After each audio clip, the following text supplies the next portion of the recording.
ஓகேப்பா. சரி. இப்ப நம்ம என்ன பார்க்க போறோம்னா, இந்த எக்ஸர்சைஸ்ல என்னெல்லாம் பேஸ் தேவை, எதெல்லாம் இம்பார்ட்டன்ட் நம்ம பார்க்க போறோம். ஓகேவா? 5.3 செய்றதுக்கு என்ன வேணும்னா, எம் பத்தி தெரியணும். எம் அப்டின்னா என்னன்னா ஸ்லோப். ஸ்லோப் வந்து 2 டைப்ல கண்டுபிடிக்கலாம். ஒண்ணு வந்து y2 - y1/x2 - x1. 2 பாயிண்ட் வச்சு ஸ்லோப் கண்டுபிடிக்கலாம். ஓகேவா? நெக்ஸ்ட் வந்து ஸ்லோப்புக்கான இம்பார்ட்டன்ட் என்னன்னா, m tan தீட்டா. ஆங்கிள் குடுத்தாங்க அப்டின்னா, அந்த ஆங்கிள இங்க ரீப்ளேஸ் பண்ணி ஸ்லோப் கண்டுபிடிக்கணும். ஓகேவா? இந்த 5.3 எக்ஸர்சைஸ் எத சொல்லும் அப்டின்னா, ஈக்குவேஷன் கண்டுபிடிக்கிறதுக்கான கொஸ்டின் தான் இது. ஓகேவா? ஒரு equation of the straight line கண்டுபிடிக்கிறதுக்கான ஃபார்முலா மெத்தட் தான் நம்ம இதுல பார்ப்போம். Equation of the straight line. First நமக்கு ஃபார்முலாஸ் மட்டும் தெரிஞ்சுக்கலாம். என்னென்ன ஃபார்முலாஸ்னா, y = mx + c. அப்படின்னா என்னன்னா, m குடுத்துருவாங்க, c குடுத்துருவாங்க. m அப்படின்றது நமக்கு தெரியும் ஸ்லோப். c அப்படின்னா என்னன்னா, y இன்டர்செப்ட். y இன்டர்செப்ட்னா என்னன்னா, y ஆக்சிஸ்ல கட் பண்ற மாதிரி இருக்கிறது தான் y இன்டர்செப்ட்னு சொல்லுவாங்க. நெக்ஸ்ட் ஓகேக்கா.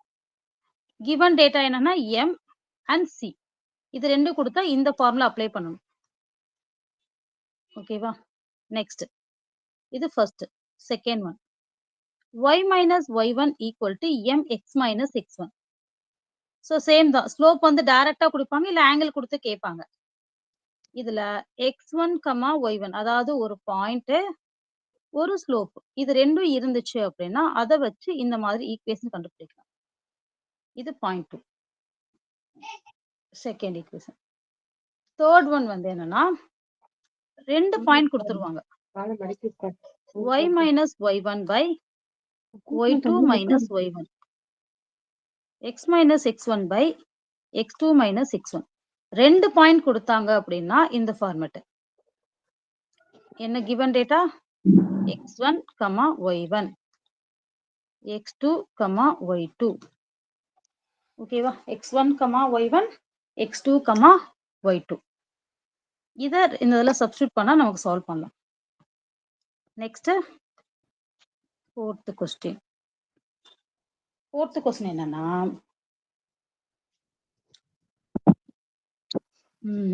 Intercepts x/a plus y/b = 1.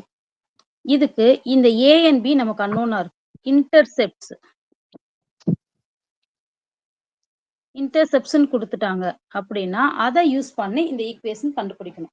பொதுவா இந்த ஈக்குவேஷனுக்கு எப்படி குடுப்பாங்க அப்படின்னா, டைரக்ட்டா ab வேல்யூவ குடுக்க மாட்டாங்க. வெரி ரேர் கேஸ் தான் a and b டைரக்ட்டா குடுப்பாங்க. மத்த டைமிங்ல பாயிண்ட் குடுத்துருவாங்க. இன்டர்செப்ட்க்கான ரிலேஷன்ஷிப் குடுத்துருவாங்க.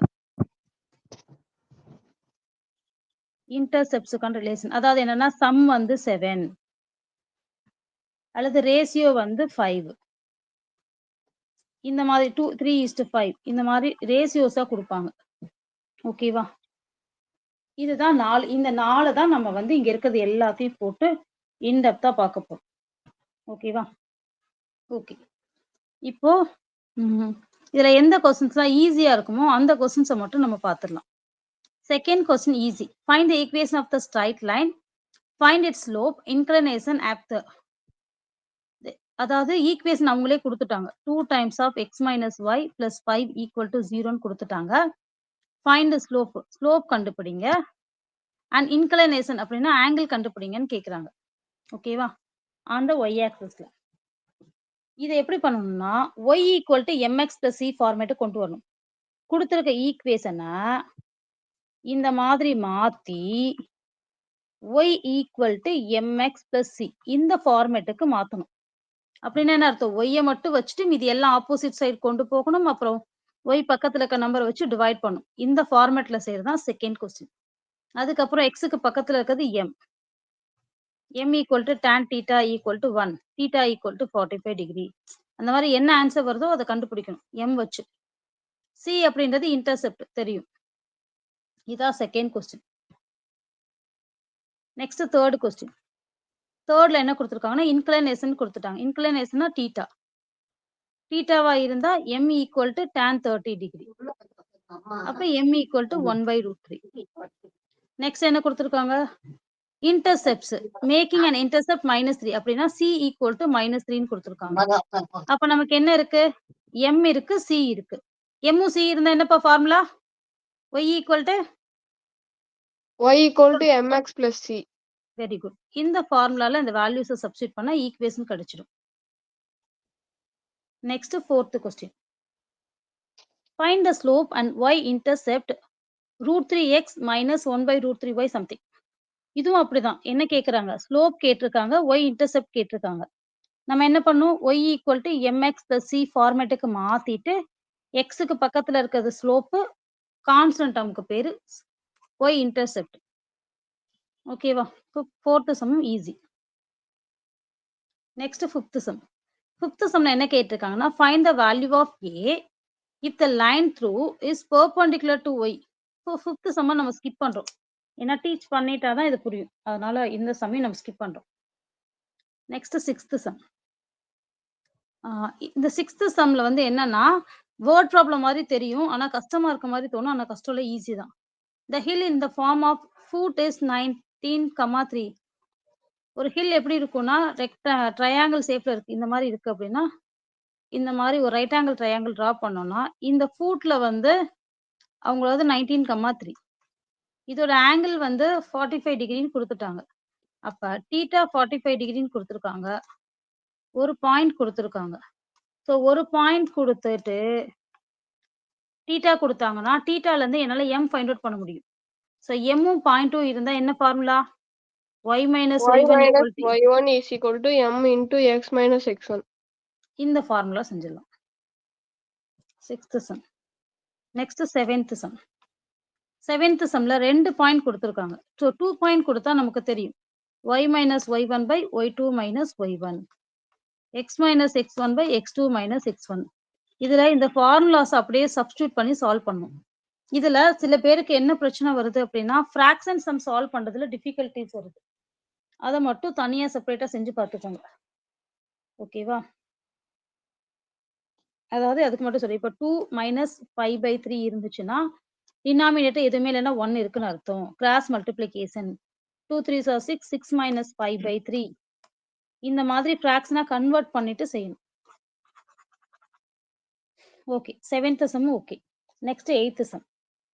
8th சம்ல என்ன குடுத்துருக்காங்கன்னா, a cat is located on the xy plane. xy பிளேன்னா இந்த கிராஃப்ல இது பேரு தான் xy பிளேன். இது x ஆக்சிஸ். x ஆக்சிஸ்ல இது ஃபுல்லும் பாசிட்டிவ் நம்பரா இருக்கும். இதெல்லாம் நெகட்டிவ் நம்பரா இருக்கும். y ஆக்சிஸ்ல மேல ஃபுல்லு பாசிட்டிவ் நம்பரா இருக்கும். இங்க ஃபுல்லும் நெகட்டிவ் நம்பரா இருக்கும். இதுல -6, -4 இந்த இடத்துல ஏதோ ஒரு பாயிண்ட்ல இருக்கும். 1, 2 சம்திங் வந்து இந்த இடத்துல ஒரு பாயிண்ட்ல இருக்கும். ஒரு கேட் என்ன செய்யுதுன்னா, இந்த இடத்துல படுத்திருக்கு. இங்க மில்க் இருக்கு. இந்த கேட் வந்து இந்த மில்க்க போய் ரீச் பண்ணணும்னா, இது ஒரு பாத்து. இது ஒரு பாத்து.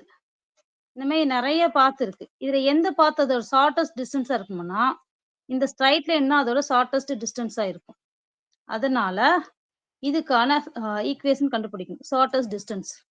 ஸோ கேட் கிட்ட ஒரு பாயிண்ட் இருக்கு. மில்க் கிட்ட ஒரு பாயிண்ட் இருக்கு. அப்ப குடுத்திருக்கிறது என்னது? கிவன் 2 பாயிண்ட்ஸ் குடுத்திருக்காங்க. 2 பாயிண்ட் ஈக்குவேஷன் இப்ப தான் பார்த்தோம். இந்த மெத்தட்ல ஃபார்முலா போட்டுட்டு நம்ம வேல்யூஸ் போட்டோம்னா ஈக்குவேஷன் கிடைச்சிடும். ஓகேவா? இப்ப 8th சம் செஞ்சுட்டோம். Next 9th some. 9th சம்ல என்ன குடுத்திருக்காங்கன்னா, ஒரு ட்ரையாங்கிள் குடுத்திருக்காங்க. இந்த ட்ரையாங்கிளோட மீடியன் ஒரு இப்படி வரையறேன் அப்பதான் ஈஸியா இருக்கும். இப்ப இந்த மாரி ஒரு ட்ரையாங்கிள் இருக்குன்னா, இதோட இதுக்கு பேரு ஆல்டிட்யூட். AP. ABCல AP is a perpendicular to BC. அதுக்கு அடுத்து இது median. AD is mid. D is the midpoint of BC. Midpoint of BC. அதாவது Bக்கும் Cக்கும் மிட் பாயிண்ட் கண்டுபிடிச்சோம்னா இங்க ஒரு பாயிண்ட் கிடைக்கும். இந்த பாயிண்ட்டையும் இந்த பாயிண்ட்டையும் வச்சு என்ன கண்டுபிடிக்கலாம்? Equation of the straight line AD கண்டுபிடிக்கலாம். AP எப்படி கண்டுபிடிக்க முடியும்? அப்படின்னா, இங்க ஒரு பாயிண்ட் இருக்கா? இந்த பாயிண்ட் எப்படி கண்டுபிடிக்கலாம்னா, Bக்கும் Cக்கும் ஸ்லோப் கண்டுபிடிக்கணும். அந்த ஸ்லோப் இந்த ஸ்லோப்புக்கு பெர்பெண்டிகுலரா இருக்கு. அப்ப m1 dot m2 equal to -1ன்னு போட்டு கண்டுபிடிக்கணும். ஓகேவா? ட்ரை பண்ணி பாருங்க. ஆன்சர் வரலன்னா நோ ப்ராப்ளம் பார்த்துக்கலாம். 10th sum. ஸ்லோப் குடுத்துருக்காங்க. m is equal to -5/4 and passing through the point. Point என்ன குடுத்துருக்காங்கன்னா -1, +2. m குடுத்துருக்காங்க, பாயிண்ட் குடுத்துருக்காங்க. அப்ப y minus y1 equal to m x minus x1. இதுல சப்ஸ்டிட்யூட் பண்ணி சால்வ் பண்ணுவோம். நெக்ஸ்ட் 11th சம் நம்ம ஸ்கிப் பண்ணிட்டோம்.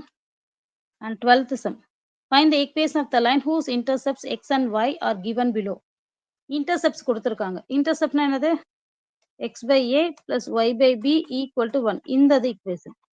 aக்கு பதிலாவும் bக்கு பதிலா வேல்யூ சப்ஸ்டிட்யூட் பண்ணா ஈக்குவேஷன் கிடைக்கும். நெக்ஸ்ட் 13. அவன் வந்து ஈக்குவேஷனை கொடுத்து இன்டர்செப்ட்ஸ் கேட்குறான். என்ன பண்ணணும்னா இந்த ஃபார்மேட்டுக்கு இதை மாத்தணும். எப்படி மாத்துறது? ஃபர்ஸ்ட் நம்பரை ரைட் சைடு கொண்டு போறோம். அதுக்கப்புறம் என்ன நம்பர் இருக்கோ ரைட் சைடுல அந்த நம்பரால எல்லாத்தையும் டிவைட் பண்றோம். அதுக்கப்புறம் கேன்சல் பண்றோம். ஸோ இதுல x/2 இங்க மைனஸ் இருக்கா? அதை பிளஸ்ஸா மாத்துவோம். இங்க பிளஸ்ஸா மாத்தினா கீழே மைனஸ் மாத்திடணும். ஸோ இப்போ எக்ஸுக்கு கீழே என்ன இருக்கோ அதுதான் ஏ, ஒய்க்கு கீழே இருக்கிறது தான் பி. ஓகேவா? இதுதான் 13th சம் மெத்தட்.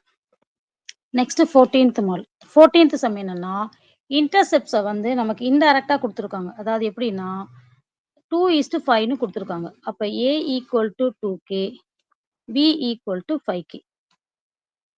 ஓகேவா? then x by a plus y by b, x by a plus y by b equal to 1. xக்கு பதிலா -8,4னும் சாரி 1, -4னும் xக்கு பதிலா 1, yக்கு பதிலா -4, aக்கு பதிலா 2k, bக்கு பதிலா 5k equal to 1. இதை சால்வ் பண்ணா k வேல்யூ கிடைக்கும். k வை எடுத்து இதில் சப்ஸ்டிட் பண்ணா ab கிடைச்சிடும். தென் இதில் சப்ஸ்டிட் பண்ணா ஈக்குவேஷன். ஸோ சிமிலர்லி இதே மாதிரி தான் இன்னொன்று. Intercepts of the coordinate same coordinate axis போட்டாங்க. அப்ப a ஈக்குவல் டு b. அப்ப x by a plus y by b equal to 1. அதுக்கு பதிலா இங்கேயும் a போட்டு xy வேல்யூவை இப்போ சப்ஸ்டிட் பண்ணோம்னா a வேல்யூ கிடைச்சிடும். திருப்பி இதிலேயே சப்ஸ்டிட் பண்ணா ஈக்குவேஷன். ஓகேவாப்பா? ஒரு ஃபுல் ஈக்குவேஷன் ஃபுல் கம்ப்ளீட்டா ஒரு எக்ஸசைஸ் பார்த்துட்டோம். ஓகேவா? ஓகே.